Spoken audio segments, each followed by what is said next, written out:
Evelyn, my son's wife, always speaks harshly to me and maintains a snide attitude no matter how hard I try to build a good relationship. When invited to our granddaughter Sophia's 5th birthday party, my husband and I arrived only to find that Evelyn had prepared food and cake for 3 people. "Evelyn, what about our meal?" I asked. "There's only enough for the family," she replied. "What? I don't serve food to stingy people." I waved the envelope of celebration money I had just handed over, joking with $500 for the celebration. "My dad gave $2,000. It should be at least $1,000. I thought it was a normal amount. "I've reached my limit.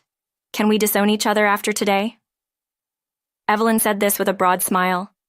"Just having my parents is enough. We don't need you. In fact, you're a nuisance." My husband Daniel and I looked at each other. "Shall we go home?" he asked. "Yeah." I clenched my fist. "No more enduring. I'll make her regret ruining Sophia's birthday and hurling insults at us. I am a 60-year-old housewife living with Chloe and my husband Daniel. I work part-time at a restaurant. Ever since our eldest son Thomas landed a job at a major company, I felt a weight lifted off my shoulders, enjoying movies and trips with Daniel on weekends. My husband is kind, and Thomas is diligent and thoughtful. I felt blessed, except for the part where Thomas, even in his late 20s, had no intention of marrying. I hoped to be called grandma someday, but heard that many young people these days opt not to marry. Maybe it's okay. Just when I had almost given up hope, Thomas brought his fiancée home. That was Evelyn, the only daughter of a well-known local company. They met at a cafe near Thomas's office. Evelyn, not inclined toward office work and looking for some social experience, was working part-time there. True to the story that Evelyn had pursued him, she seemed like a beautiful and competent woman who could take the lead with Thomas. The couple was blessed with a granddaughter, Sophia, the following year. After their marriage, they lived in an apartment in the same city and visited home with Sophia during long weekends, excluding Christmas. Daniel and I adored Sophia so much that it wouldn't hurt even if we placed her in our eyes. Evelyn always seemed happy watching this. However, despite initially having a good relationship with Evelyn, things started to change gradually due to her requests. When the eldest son and his wife came home as usual, and Daniel and Thomas went out shopping, Evelyn seized the moment to speak to me. Sophia has sensitive skin, so we have to be picky about the material of her clothes. And when you want something that's also stylish, it tends to get pretty expensive. Was this her way of asking me to buy baby clothes? I wondered. Thomas earns a salary higher than the average for people in their 30s. Wouldn't he easily give money for children's clothes if asked? Given how kind he is, maybe they're saving for the future and don't want to spend from their household budget. And their family seems wealthier than ours. Maybe it's hard to ask her parents. "Do you have a specific outfit in mind, Evelyn?" After hesitating, I asked, and Evelyn's face lit up. "Yes, I love this brand because it's cute. Even famous actresses dress their kids in it." I was shocked when she showed me the prices on her mobile phone. $70 for a short-sleeve t-shirt, $100 for a lace dress, and ballet shoes with a brand logo for $1,000. "Evelyn, isn't that a bit extravagant for folks like us?" When I gently chided her, Evelyn bristled in response. "Don't you think Sophia deserves to look cute? I'm fine with wearing clothes from thrift stores, but I want to give my daughter the best." Overwhelmed by her enthusiasm, I ended up buying high-brand clothes and shoes as she requested, feeling somewhat reluctant to tell Daniel. "It's from my own paycheck, so it's fine, right?" I justified to myself. I continued to gift clothes and shoes for birthdays and Christmas in addition to other presents. One thing puzzled me, though. Whenever the clothes arrived, Evelyn would send a thank you message but never a photo of Sophia wearing them. This weekend, while out with a friend, I shared my concern. After thinking for a moment, my friend showed me a flea market site. "Is this?" I exclaimed in surprise. Just 2 days after I sent Evelyn the clothes, the same items were listed on the site, the same items I bought for her. Yes, the spring limited edition, no doubt, and unopened. I always buy children's clothes here, so I check often. This brand is popular, so unopened items sell for a high price. My friend frowned. I remembered this seller's username because it's unique. They post high-brand items several times a year, so I wondered if they were selling gifts. I was filled with a bitter feeling. If it was just this once, it could be a coincidence. But if it continues, but if it's safe to assume Evelyn is secretly selling the clothes I gave her, or perhaps she intended to sell them from the beginning. Since then, checking the flea market site revealed that 2 days after sending clothes, the same items under the same username would be listed. Last year, during a visit to my eldest son's family, I finally told Evelyn, "I'm going to stop sending clothes after this time." "Why?" Evelyn puffed out her cheeks. "My husband opposed it because the children's clothes were too expensive.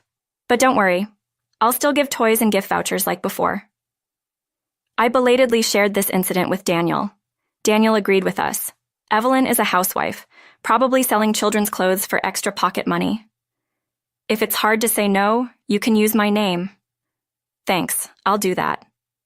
Sure enough, when I mentioned Daniel's name, Evelyn swallowed her complaints. She's not fond of the reserved Daniel. "Fine then. Daniel is so mean," she spat out bitterly. But that was the end of her begging me for children's clothes. There were other troubling aspects of Evelyn's behavior. Perhaps because of some obsession with cleanliness, whenever I tried to touch Sophia, Evelyn insisted I wash my hands with soap and use sanitizer. Moreover, when I visited their apartment, Evelyn would follow me with a bottle of alcohol spray, disinfecting anywhere I touched, which felt excessive even in these times sensitive to infection. Being treated like a germ was unpleasant. My distrust of Evelyn grew until she unexpectedly called one day. I picked up, surprised, and Evelyn sounded excited. "We're having a birthday party for Sophia. Would you and Daniel like to come celebrate with us?" "Really? Are you sure?" I asked in disbelief. "Usually we invite her preschool friends, but we've already celebrated her birthday early this year. So Thomas and I thought, how about next weekend?" "Sunday we're free, thank you. We'll be there." I was thrilled since I planned to send the gift by courier as usual.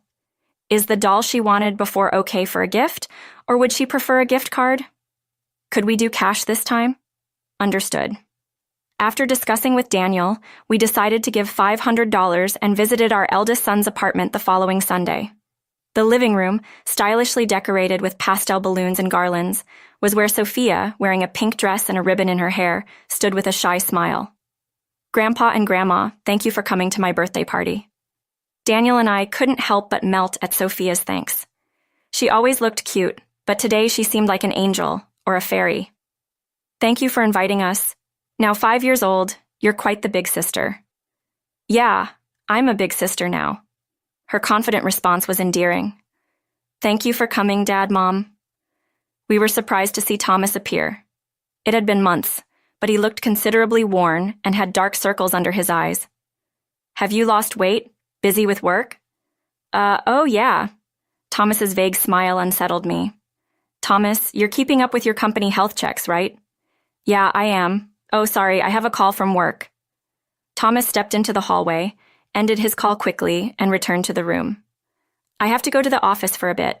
I'll be back by evening. Evelyn, please include Dad and Mom for dinner." "Sure." As Thomas hurried out, Evelyn brought in a lavish meal and a whole birthday cake to the dining table. "Dad had to go to work, so let's eat now," she said, cutting the bare cake into 3 pieces. "Wait, 3? Looking closer, I noticed Evelyn had set the table with only 3 plates and sets of cutlery in front of a puzzled Daniel and me. She divided the lavish meal into 3 equal parts onto the plates. "Evelyn, what about us?" I asked, confused. Evelyn shrugged. "There's only enough for the family." "What? There's no food for mean people," she sang, waving the envelope of celebration money we had just given her. $500 for a birthday gift. Are you joking? My dad gave $2,000. It should be at least $1,000. "I thought it was a normal amount," I murmured in reply, only to be met with her scoffing look. "Normal? Oh, I guess for someone who works in a small factory or a part-time housewife, $500 is a lot, right? My apologies." Daniel, changing color, was ignored by Evelyn as she continued in a mocking tone. "Well, I knew this family was poor even before we got married. Old house, old furniture, and on top of that, a mean family. A marriage of such disparity is laughable, but it's worse than I expected." Anger welled up inside me. A marriage of disparity? She pursued Thomas and initiated their relationship, and now she dares speak like this? That's why I always made sure to disinfect everything, so your poor wouldn't rub off on us.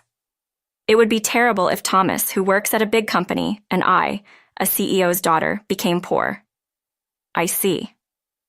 That's why she was always obsessively wiping her hands with disinfectant wipes. But I've reached my limit.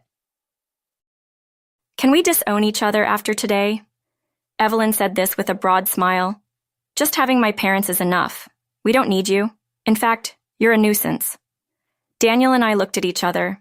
Instead of anger, Daniel seemed to have moved past it to disbelief with a cold expression. Shall we go? Yeah. As we headed to the door, bewildered, Sophia came running after us, tears in her eyes. Grandpa, Grandma, are you leaving already? I was looking forward to playing with you. Hearing Sophia's words tightened my chest. I knelt down to hug her. Sorry, dear. We're leaving now, but we'll come back to see you very soon. Be good and listen to Dad and Mom until then, okay? I will. Behind Sophia, who Daniel was patting on the head, stood Evelyn, arms crossed, glaring at us. Regretfully, Daniel and I left Sophia's side. In the evening, Thomas called after returning home. Sophia's eyes were swollen when I got back. Seems like she's been crying ever since you two left. Is that so? Mom must have left because her stomach hurt, right? Can't be helped. Did you go to the hospital? It's already better, thank you. Thomas's kindness warms my heart, but his wife. After hanging up, a surge of anger welled up and I clenched my fist. Evelyn probably does care that Sophia ended up crying because she drove Daniel and me away. No more holding back. I'll make her regret hurling insults at us and ruining Sophia's birthday. Evelyn declared we were disowned, but in front of Thomas she still plays the good wife. She didn't leave the family messaging app so Daniel and I could still communicate with our eldest son's family. So I decided to expose Evelyn's true nature to Thomas. I waited for Thomas's break time and posted images from the flea market site to our group message. Evelyn immediately responded, "Chloe, please delete those photos right now." "Oh, Evelyn, weren't you the one who wanted to cut ties with us?" Right after my reply, Thomas's message popped up. "What's this about, Evelyn?" "Thomas, don't believe her. It's all Chloe's lie." "A lie?" "No, I'm talking about the clothes, the ones Mom gave for Sophia. I've never seen her wear them, and now they're being sold on a flea market site." Evelyn, perhaps shaken, read the message but didn't reply. "And it's all of them? Did you make Mom buy them just to sell? I can't believe it." "It's a coincidence. Someone else must have sold the same clothes on the flea market," Evelyn evaded. Thomas pressed, "That's your username, Evelyn. When I get home, I'm checking Sophia's closet. You insist they're all there, right?" "I remember now. Sophia dirtied them right after wearing, so I threw them away," Evelyn stammered. "All 20 of them? Selling them all would easily net over $11,000, right?" Thomas's messages conveyed a quiet anger. After a while, a message from Thomas to me appeared. "Mom, can Evelyn and I come over to the house after work? I want the 4 of us to talk." "Wait a minute, I'm not coming. I have to take care of Sophia," Evelyn panicked. Thomas replied, "I'll ask your parents to look after her, so we'll come after dinner. I need to get back to work now." That was the last message from Thomas. Soon after, Evelyn called me. "Listen, old hag, don't stir up trouble." "Well, aren't we scared?" I pretended to be intimidated by Evelyn's ranting, but she kept yelling at me without lowering her voice. "I told you we were cutting ties. Don't be all chummy in the family messages." That message was for Thomas. "You're the one who reacted on your own," I told her straight. "Then you want to cancel tonight's visit? Thomas will find it suspicious."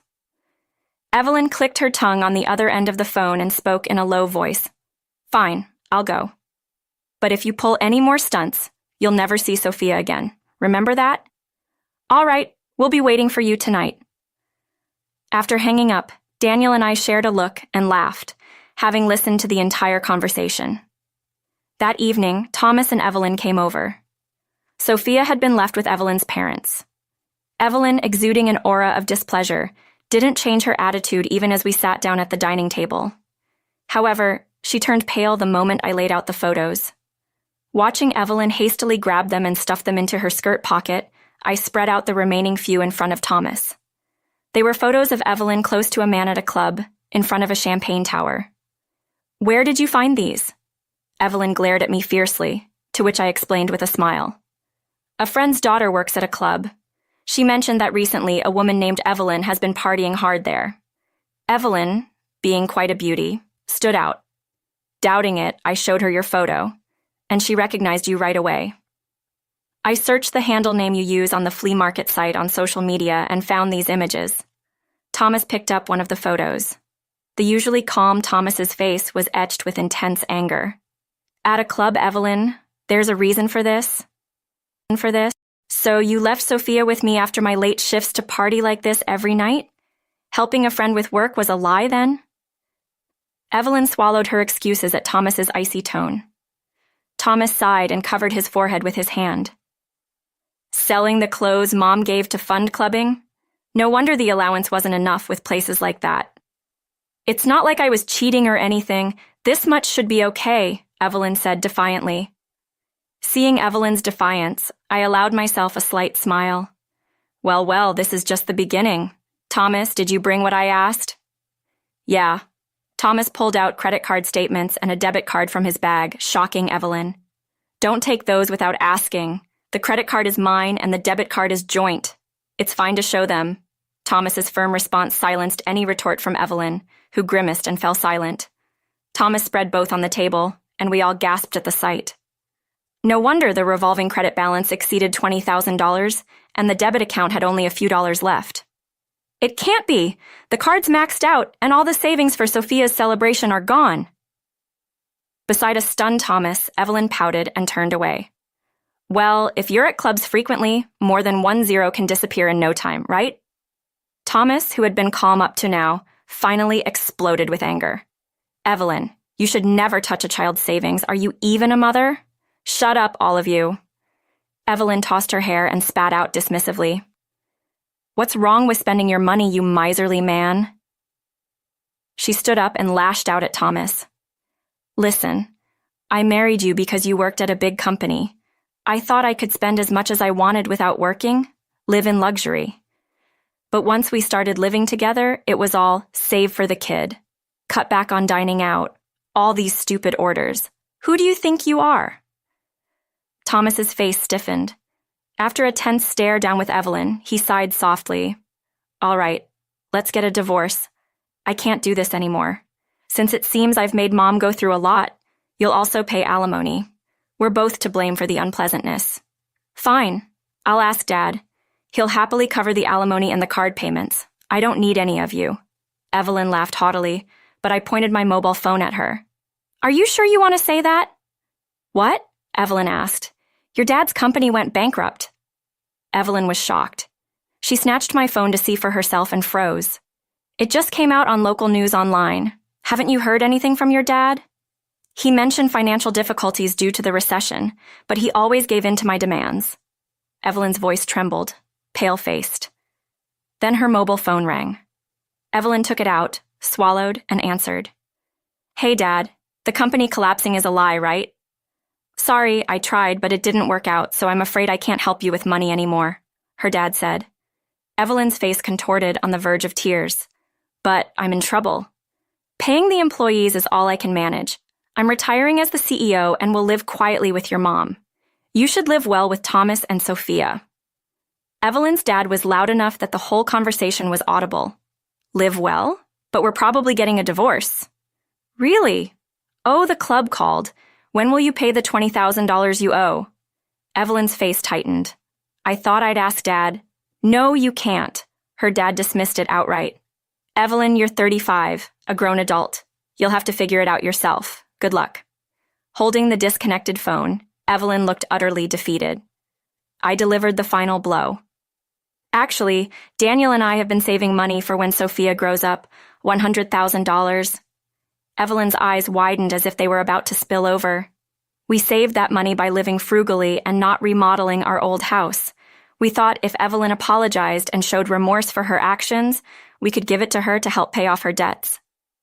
"But we're useless to you, right?" "Then I guess you don't need it." Evelyn's mouth opened and closed like a fish, but no words came out. That's all for this discussion. Goodbye. With a cold farewell, Evelyn grabbed Thomas's arm, her eyes bloodshot with desperation. Hey, Thomas, you won't abandon me, right? I didn't mean it about wanting a divorce. I'll apologize. Let's get along like before. Sophia's still so young, right? Mom, Dad, sorry for staying so late. I'll discuss the divorce with Evelyn. Thomas spoke calmly, taking the half-hysterical Evelyn home. Evelyn wanted Thomas to reconsider, but of course that didn't happen, and they ended up divorcing. The payments for Thomas's credit card that Evelyn had misused, the joint account, the club's outstanding bills, and an additional $10,000 in alimony for the divorce burdened Evelyn with debt. Unable to rely on her parents, Evelyn begrudgingly started working part-time. Thomas, under the condition that he wouldn't ask for child support from Evelyn, took custody of Sophia. He still arranges for Sophia to meet Evelyn regularly. Evelyn, working part-time from early morning to late night, lost her former glamorous look and became shabby. I was freed from days of being mooched off and insulted by Evelyn and now live each day to the fullest. Raising Sophia alone would be hard for Thomas, so we've moved in together. Daniel and I decided to help with childcare on days when Thomas works late or on weekends. I, who finish work the earliest, pick up Sophia from preschool. Sophia is a very kind child, much like Thomas. She makes beadwork accessories and gives them to Thomas, me, and Daniel on our birthdays along with letters. I'm looking forward to her future. The three of us adults want to warmly watch over Sophia